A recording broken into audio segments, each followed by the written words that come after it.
여러분, 우리가 정말 좋아하는 찬양 중에 하나가요.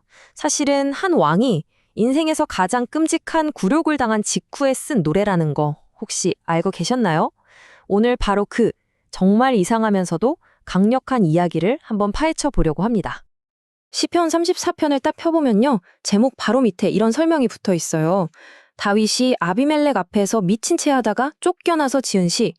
이게 그냥 이런 일이 있었구나 하고 넘어갈 배경 설명이 절대 아니고요. 이 시 전체를 여는 아주 중요한 열쇠가 됩니다. 아니 어떻게 인생 최악의 순간이 가장 위대한 찬양 노래가 될 수 있었을까요? 이게 바로 오늘 우리가 함께 풀어봐야 할 진짜 미스터리 같은 거죠. 그 절망의 맨 밑바닥에서 어떻게 시대를 뛰어넘는 이런 지혜가 탄생했는지 그 여정을 한번 같이 따라가 보겠습니다. 자, 이 놀라운 반전을 제대로 이해하려면요. 먼저 다윗이 도대체 어떤 끔찍한 상황에 처해 있었는지 그 속으로 한번 들어가 봐야 합니다. 도대체 무슨 일이 있었던 걸까요? 생각해보세요. 골리앗을 쓰러뜨린 나라의 영웅이었잖아요, 다윗이. 근데 그 추락이 정말 한순간이었어요. 자기를 죽이려는 사울 왕을 피해서 도망자 신세가 됐고요. 얼마나 절박했으면 적군의 땅, 바로 그 골리앗의 고향인 가드로 도망가는 도박을 합니다. 근데 거기서 정체가 딱 발각된 거죠.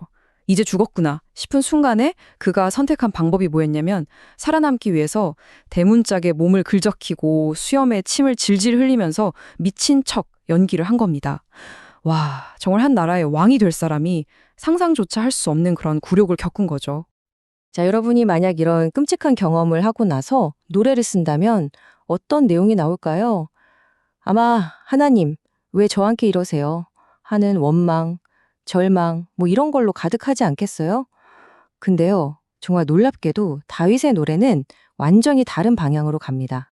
바로 이 지점이 시편 34편의 가장 핵심적인 그 위대한 역설입니다.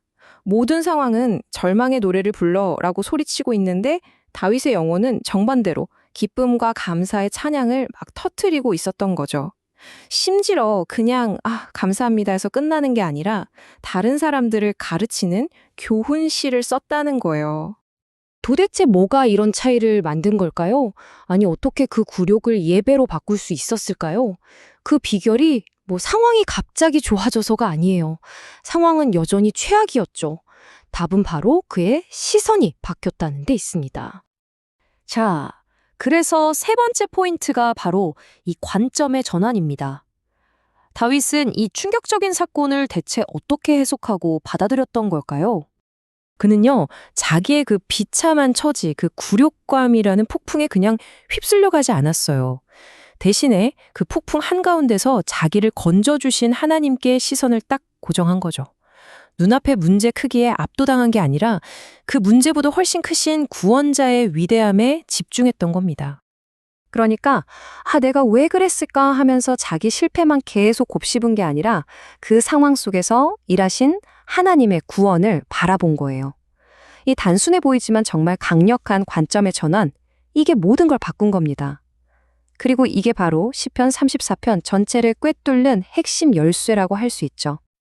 자, 이 놀라운 결론을 통해서 다윗은 정말 깊은 깨달음을 얻게 돼요. 그리고 이제 그 깨달음을 우리에게 아주 실질적인 삶의 지침으로 나눠주는데요. 그가 계속 말하는 하나님을 경외한다.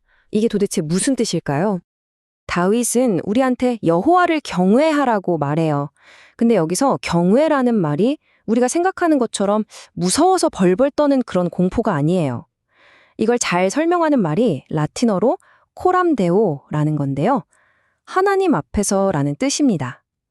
그러니까 내 삶의 모든 순간, 내가 뭘 하든 어디에 있든 항상 그분의 시선 아래에 있다는 걸 잊지 않고 살아가는 것, 바로 그 거룩한 인식을 말하는 거죠. 그리고 하나님 앞에서 선다는 게 그냥 머릿속으로만 생각하는 추상적인 개념이 아니에요. 이건 반드시 우리의 말과 행동으로 드러나게 되어 있습니다.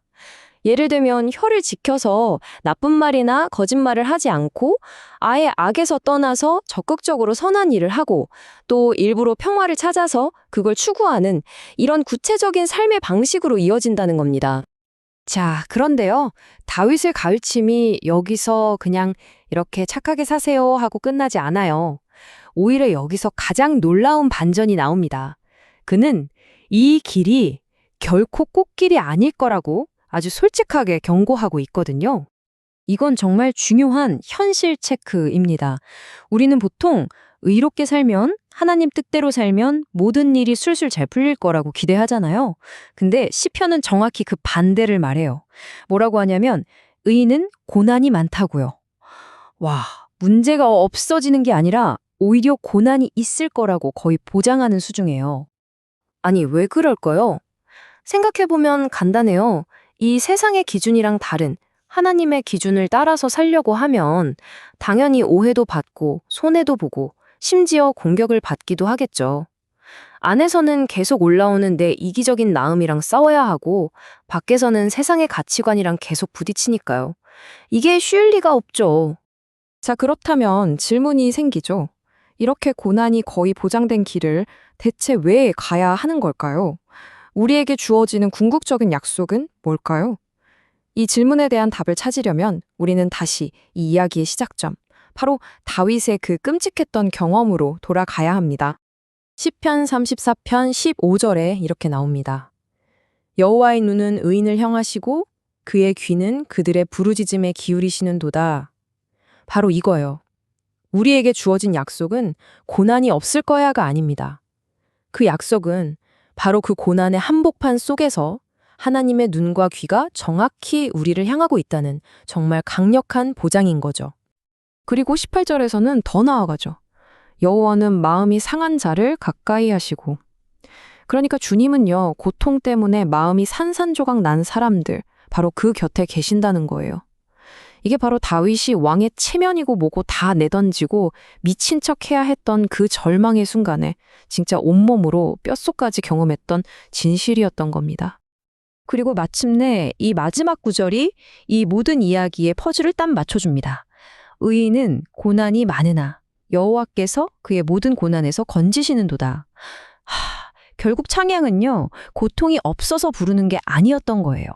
수많은 고통들을 통과하면서 그 한가운데서 건져주시는 그 구원을 경험했기 때문에 내 안에서부터 터져 나올 수밖에 없는 거였습니다. 자, 3000년 전 한 왕의 그 굴욕적인 경험에서 시작된 이 노래는 오늘을 살아가는 우리에게 이렇게 질문을 던집니다. 여러분의 삶이 무너져 내리는 것 같은 바로 그 순간에 여러분의 시선은 어디를 향하고 있나요? 눈앞에 거대한 위기인가요? 아니면 그 위기보다 비교할 수 없이 더 위대한 구원자이신가요?